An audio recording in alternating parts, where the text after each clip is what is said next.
Today, in a special Locked On crossover event, if you listen closely, you might hear something. Ow! That's the sound of the Rockies missing out on Jon Gray's talents. You are Locked On Rockies, your daily Colorado Rockies podcast. Part of the Locked On Podcast Network, your team every day.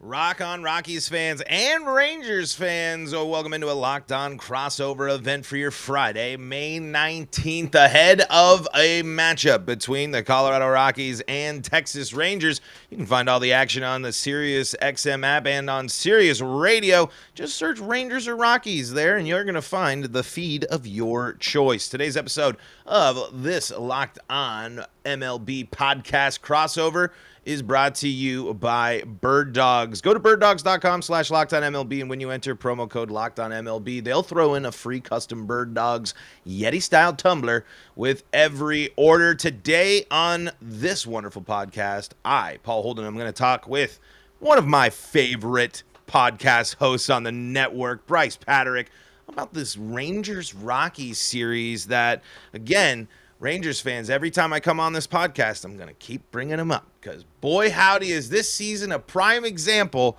of when the Rockies need Jon Gray. We're going to talk about that and a whole lot more, but I want to start more, Bryce, before we dive into that. What is working in Texas right now? Is this the plan paying off after spending the money last year? And I can't remember how active they were this offseason, but is this just the plan working out? Yeah, it is an accelerated rebuild, like just extremely accelerated. They've spent a lot of money this season, not as much as last offseason. Obviously, bringing in the $500 million infield, it's going to be really easy to spend less than that. But all they did is go and buy basically an entirely new rotation this offseason, except for Jon Gray. He's the only one who wasn't a free agent signing of their initial 5 starters. They brought in Jacob deGrom. They brought back Martin Perez. They brought in Andrew Heaney. And then after Christmas, everyone kind of stopped paying attention. They brought in Nathan Eovaldi, who's quietly been one of the better starters in the American League this year. Jon Gray is having a really, really nice season. Had a kind of a rough stretch there over a few starts, but the last few have been absolutely exceptional, including 8 shutout innings against Oakland. I know it's against the A's, but it was still really impressive. And the start before that, he went to Seattle, 7 innings of 1-run ball there with 8 strikeouts. So this is the plan working. The offense is good. The starting pitching is good. The bullpen, it's a touchy subject right now. It's a real touchy subject. But the hitting has just been incredibly deep, and they've been without Corey Seager for over a month. They just got him back in the final game of the series against the Braves, which they lost. But Ezekiel Duran's been stepping up in his slot. Josh Young has been an exceptionally talented rookie, blossoming, and Adolis Garcia is just crushing baseballs left, right, and center, including a multi-home run game against Spencer Strider. So long way to saying that most everything is working except for that bullpen right now. Well, and that's something that this team will probably address at the deadline, you'd imagine, especially considering that this is an AL West where the 2 favorites have scuffled out of the gate, I would say. The Astros will probably, are going to Astro and have the depth there. The Mariners certainly have things to figure out. How are you feeling about the division so far here as we're approaching the middle of May? Obviously very early, but for something like that matters. This division, holding a division lead and building a lead over your rivals at this point of the season is important if you want to steal that division away from the Astros. Yeah, and I went into the season I was optimistic about this team. I thought about maybe 85 wins because I trusted the offense. It was much better last year. People didn't realize because the starting pitching was so bad. Buying an entirely new rotation, it was risky because there's a lot of these guys with injury history, including deGrom, who we're not going to see in this series. He is still on the IL. Nathan Eovaldi has a lot of career injuries. And Andrew Heaney and even Jon Gray as well. Jon Gray of those 4 is probably the most durable for the last few years, but I thought, okay, this is a team that can scrap, and I didn't really trust Seattle's offense to stay fine. They have an amazing pitching staff, an amazing bullpen, like just so many good young starting pitchers that the Rangers would kill to develop like one of those guys, and they have not been I feel able it. to do it. Right. It's incredible. There's just these teams that are like, hey, it's pitching. We just haven't figured out, and it's just it's like It's the same with the Astros, and like the Astros, I was always like laughing the first couple of weeks. I'm like, the Astros are scuffling. I'm gonna laugh and enjoy it while I can, but I don't trust it to hold up. And the Astros bats have gone cold too. I mean, it's basically just Yordan Alvarez and friends, and Kyle Tucker's been like fine. Jose Abreu's been terrible to start the season. Alex Bregman has not been good, and they've lost one of their starting pitchers to Tommy John surgery. They lost another to shoulder injury, and they haven't seen any of Lance McCullers Jr. yet this year. And so it's like they've got insane pitching depth, but eventually, especially after letting Justin Verlander go, not that he would have been much help at this point this season with how little he's pitched, eventually it gets to everybody. Like there is only so much that you can sustain. So the Rangers done a good job getting off to a good start out of the gates. They had an easier schedule in the first month. They took advantage of it. They beat the teams they needed to. They hung toe-to-toe with the Braves, ended up losing that series 2-1 in a one-run game in the finale where the bullpen blew another lead, which is really frustrating. But still, this team is really on the upswing, and it's nice to actually believe in the direction of my team, even if I was skeptical about how they went about that rebuild, doing it so quickly. It can be, fragile, but so far it is working very, very well.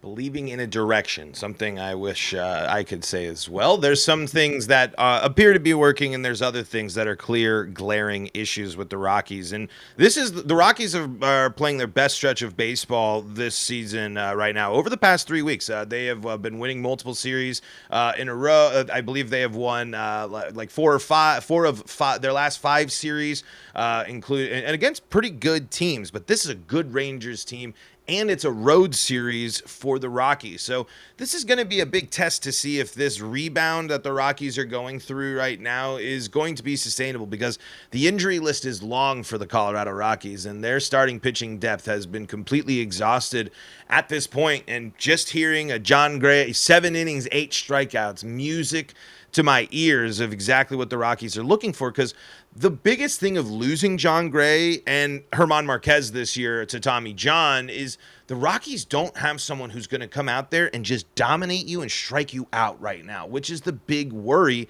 when you're going to go up against a good offense in their ballpark. I have a feeling that if the Rockies win this series, that's a statement about what this team certainly is capable of, but my worry level is pretty high about this series. And I would imagine the Rangers are still sitting there, the mindset of, this is a team we need to handle business against.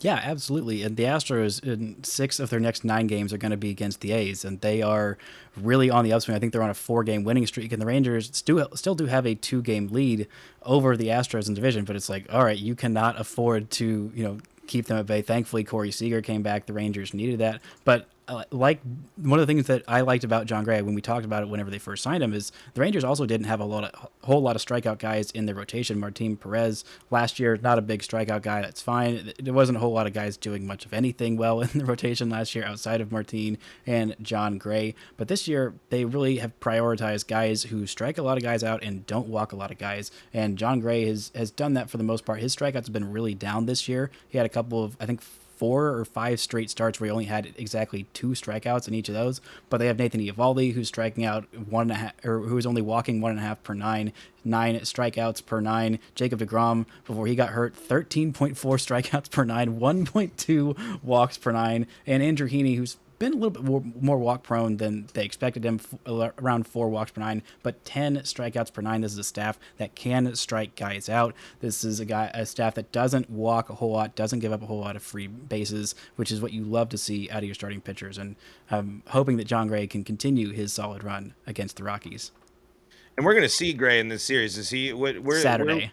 Saturday, so I think that's the starting pitching matchup that I'm most looking forward to. It's going to be Freeland versus Jon Gray on Saturday. Ooh. That's going to be a good matchup. That's a prime, and 2 really drastically different styles. Freeland can get you 5 strikeouts. Freeland's got some stuff, but his deal is going to be, you're going to hit it, but it's going to, it's going to be a great sign if Freeland can come in there and stifle that Rangers offense. It's going to feel really good for him. I want to circle back to the Jacob deGrom signing and just the DeGrom experience, because I still think it's worthwhile, and I want to get your early thoughts on it. But before we talk about that, gotta tell you about some of the great folks that help make this show possible, and that includes Sorare. If you are playing fantasy baseball and not doing it on Sorare, you are missing out on the revolutionary new way to play fantasy baseball. It takes all of your favorite elements, especially if you like card games and like card collecting, that feeling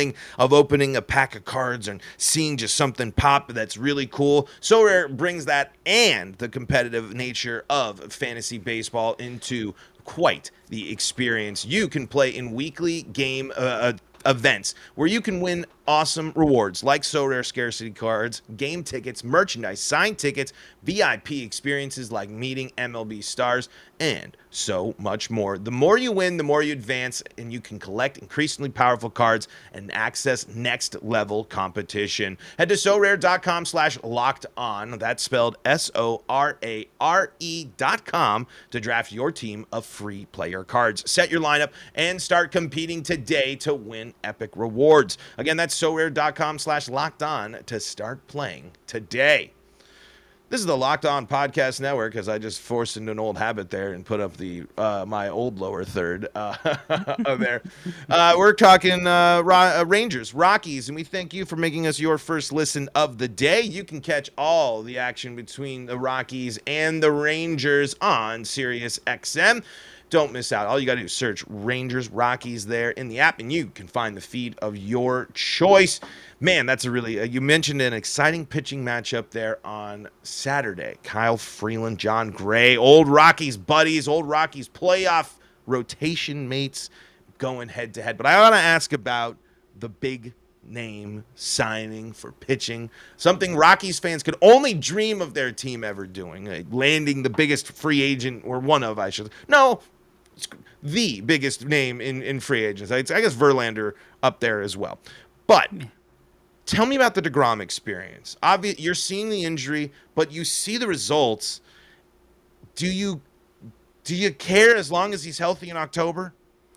Yeah, that's the whole point, which is kind of wild that like the Rangers are at that point, but that's where I was at the signing. I mean, when the Rangers did it, I mean, I was looking at, because Rangers needed to sign like 3, maybe 4 starting pitchers this offseason. That includes like coming back and getting Martin Perez back on the team because he was a free agent last year.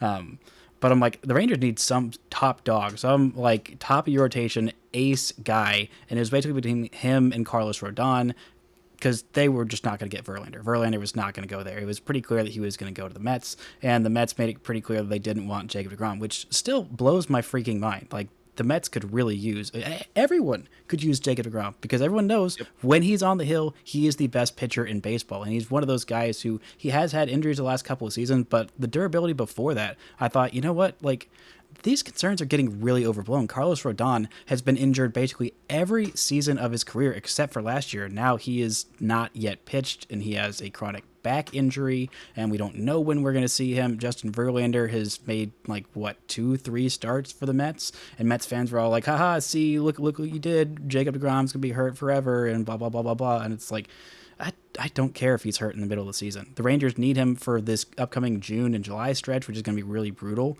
He was absolutely incredible when he was on the mound, like just breathtaking stuff. Like literally every pitch is like, this is a gift from above. I have not seen a Rangers pitcher ever throw this well. And, you know, we got to see a lot of really great Yu Darvish, but like Jacob deGrom is just a singularly special talent. And it's really all about the long term with him. If you get, 20 starts out of him per year, 15, and, half of those come early on in the season and half of those come down the stretch run, and then he's healthy for the playoffs, then you're like, fine, because this rotation is strong enough to be without him. The guy who's been taking his spot in the rotation while he's been hurt is Dane Dunning. He has a 1.69 ERA on the season. 3 starts, he's allowed, I believe, a combined 2 earned runs in those, going 5 and 6 innings.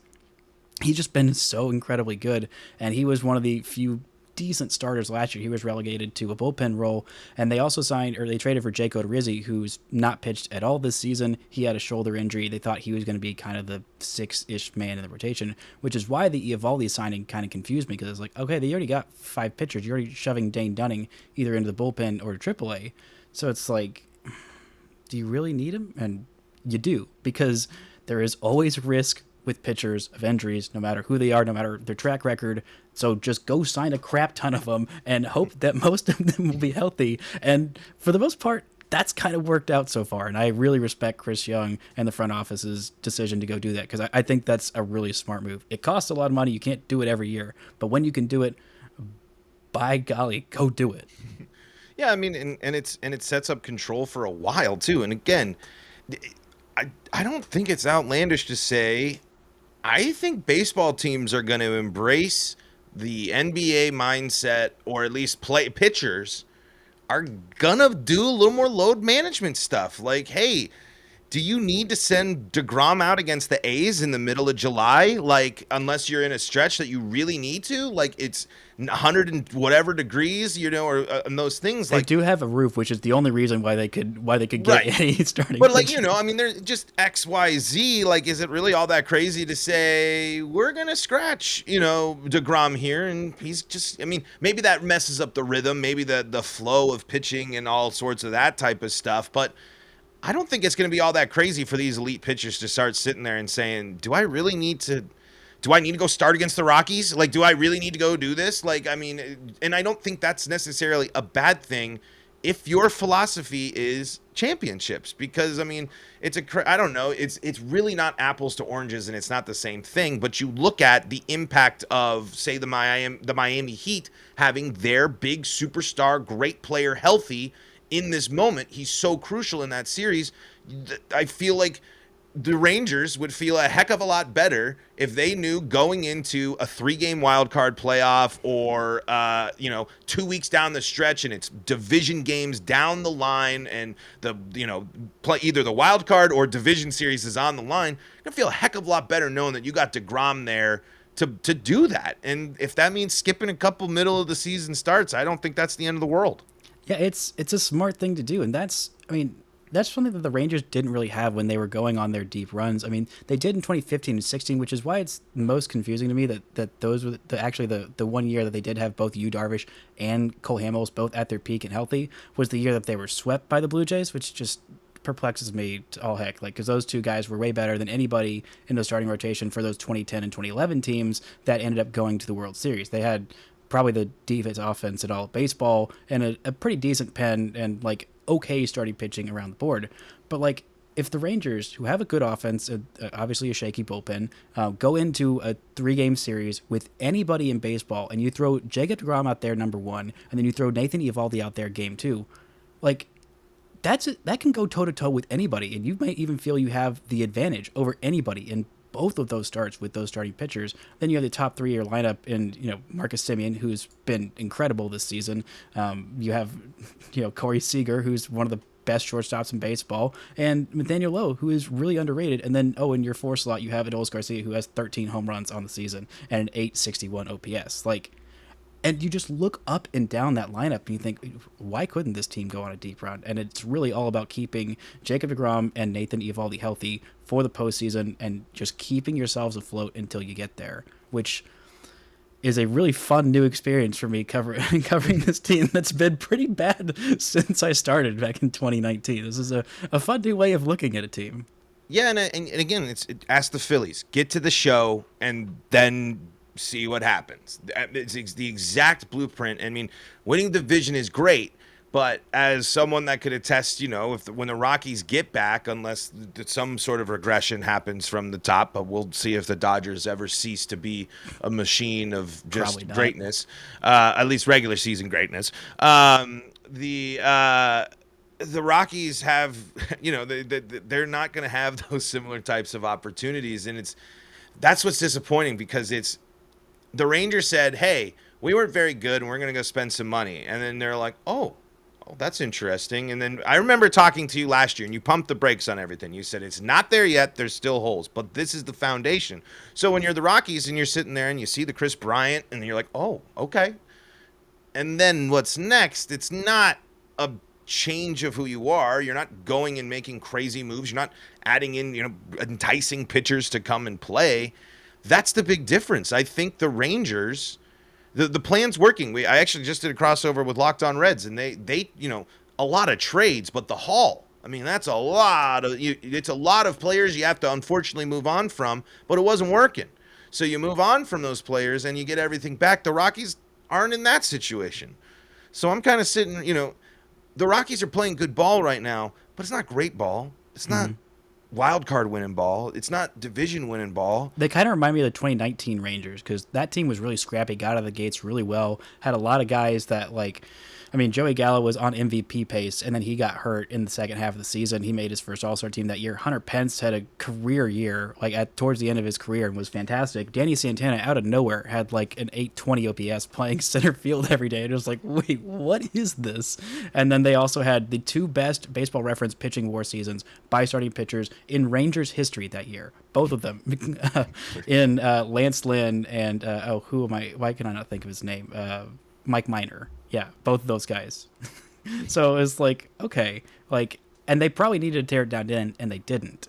And they luckily finally have some young talent matriculate to the big league level in Josh Young and Ezekiel Duran. They made some smart trades along the way, getting Jonah Heim, Nathaniel Lowe, and Adolis Garcia for a combined Jerks and Profar and Elvis Andrus, and cash considerations for Adolis Garcia. They literally spent either $250,000 or $500,000 to get him from the Cardinals. And every once in a while, I'll quote tweet the tweet of the Cardinals announcing that trade. Just be like, "Hey, great trade, way to go, guys." Well, I don't want to quote tweet any trade tweets from the Cardinals if I'm being totally sorry. honest. That was a touchy subject. I didn't mean to go there. You mentioned Rockies legend Jurickson Profar, starting left fielder for the Colorado boy. Rockies So right happy now. for him. He's a fun player to watch. He's interesting. We've been talking a little bit about trades, and I want to circle back on that because you keep saying bullpen, and the Rockies bullpen has actually been a thing. One interesting difference, though, I think before we move on to that was you mentioned the 2019 Rangers, but the Rockies didn't get out of the gate hot at all. They were actually terrible, but they're playing better baseball now. And so that kind of convolutes the question, but this kind of leads into my trade topic idea because this is a team that still needs to make a lot of moves at the deadline if they really want to bolster up what could be an interesting end of the season and seasons going forward. So I'm going to ask about that here coming up in segment number 3. But before we do that, I'm wearing them right now, folks.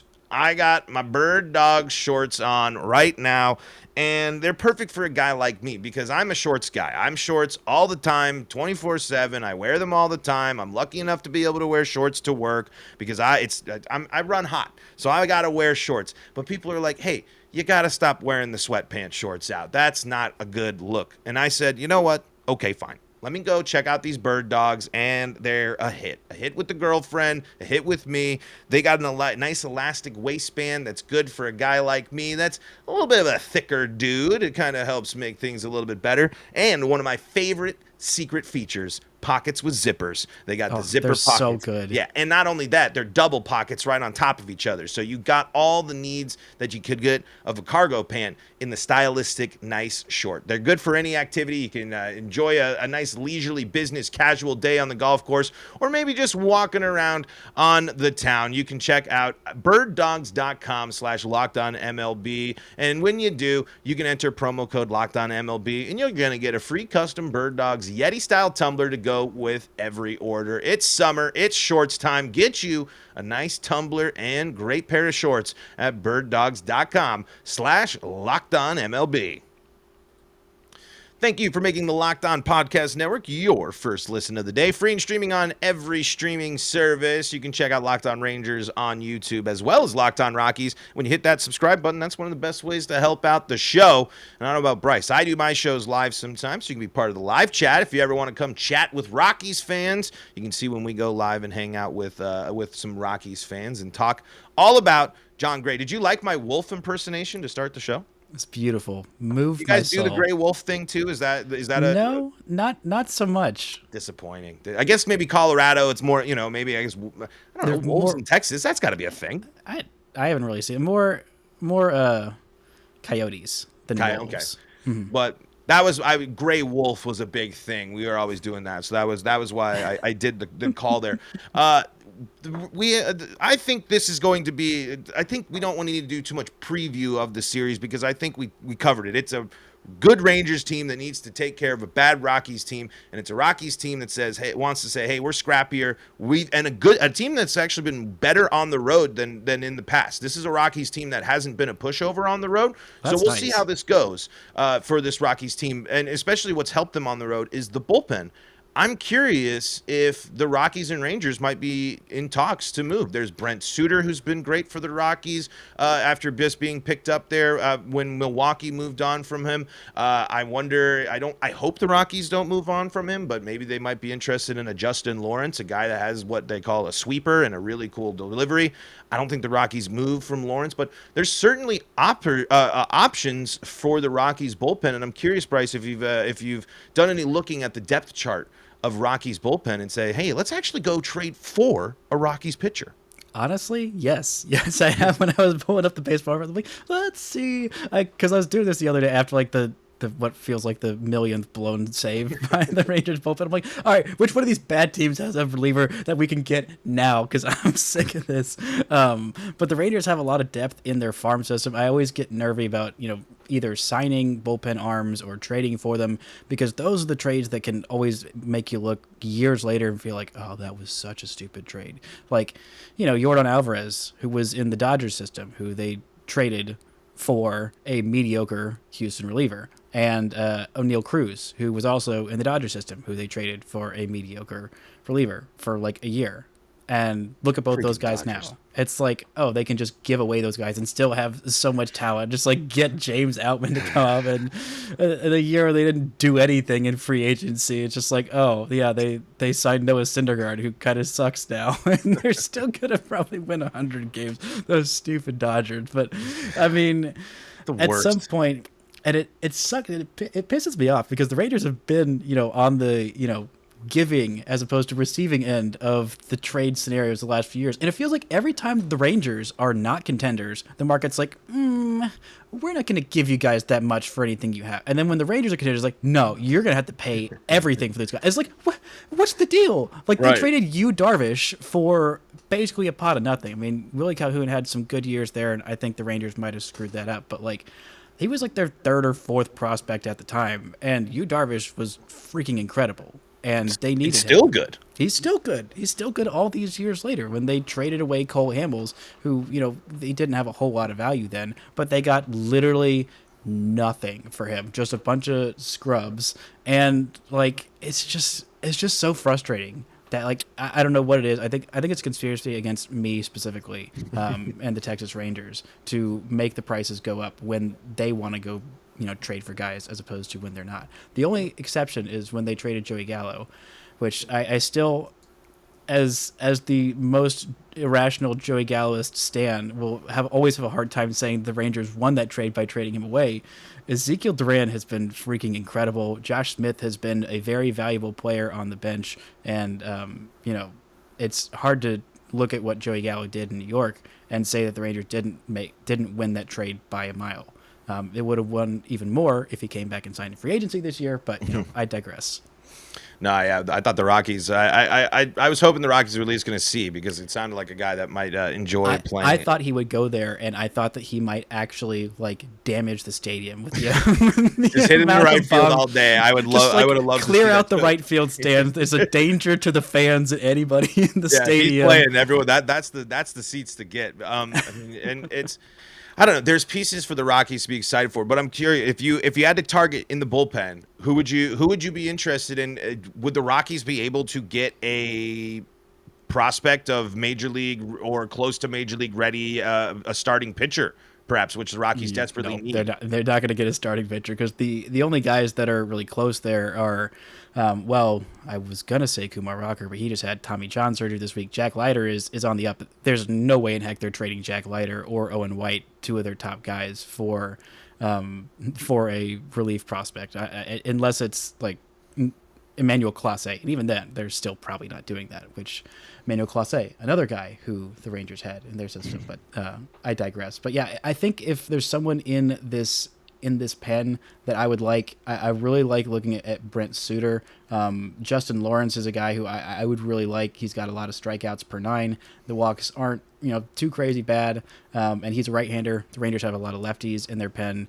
Their closer right now, Will Smith, pretty much the only guy in the pen that I trust at the moment, is left-handed. So I think that Justin Lawrence could be a guy they target. But the Rangers have a really deep system. There's a lot of guys. I don't think they would get a whole lot of the top end, like top 5 guys for any reliever. But I think they get a pretty healthy package of guys that are going to be solid major league contributors, help you round out that roster, build that depth, which is one of the reasons why the Rangers are succeeding, because that 1 through 9 in the order is all solid and the bench depth is solid. So I think the Rangers could really give a lot of depth, more so than the top end talent, especially for the relief market, because they've got a really, really deep farm system full of guys who might not be the biggest impact talents, but can definitely help any big league ball club. The Rockies need help for sure when it comes to depth at pitching, and if they can trade some of this pitching to get some pitching to help them in the long run, I think that's going to be the move. I hope the Rockies do make some moves at the trade deadline and go young in the second half of the season. The opposite, because it sounds like I bet you the Rangers are going to be buyers and trying to make some noise here if they continue to hang at the top of the division. That's going to do it for this episode of Locked On Rangers and Locked On Rockies. You're going to see all sorts of Rangers and Rockies baseball this weekend. You can hear it all on the SiriusXM app and on SiriusXM Radio. You can just search Rockies, Rangers, and you can select the feed of your choice. Thank you for making us your first listen of the day. We're free and streaming on your favorite streaming service. Bryce, where should they go to stay up to date with this exciting Rangers team? Well, you can follow me on Twitter at Bryce Paddock. You can follow the show at Locked On Rangers, or subscribe on YouTube or wherever you get your podcasts. What about the fine folks listening to Locked On Rangers? They want to listen to some of your Rockies gold and check in on these high mountainous teams. If you want to hear someone ramble about the Rockies, you can find us at LO Rockies on Twitter, at Paul Holden 33. If you also want a little bit of video games and Mario baseball hot takes in there as well. But folks, thank you again for making us your first listen of the day. Again, free and streaming on your favorite streaming service. Weekend full of great baseball. Can't wait for that Saturday game. That's the game of the weekend. Freeland and Gray matching up. I'm going to say Rockies fall in this series, but steal the opener of this one here. Bryce, your brief hot take, bold prediction to close the show. I am going with a sweep. The Rangers need it desperately. I think it's going to be some hard-fought games, and that Saturday game is going to be absolutely electric, and I cannot wait for it. Enjoy the baseball this weekend, and we'll catch you next time on the Locked On Podcast Network.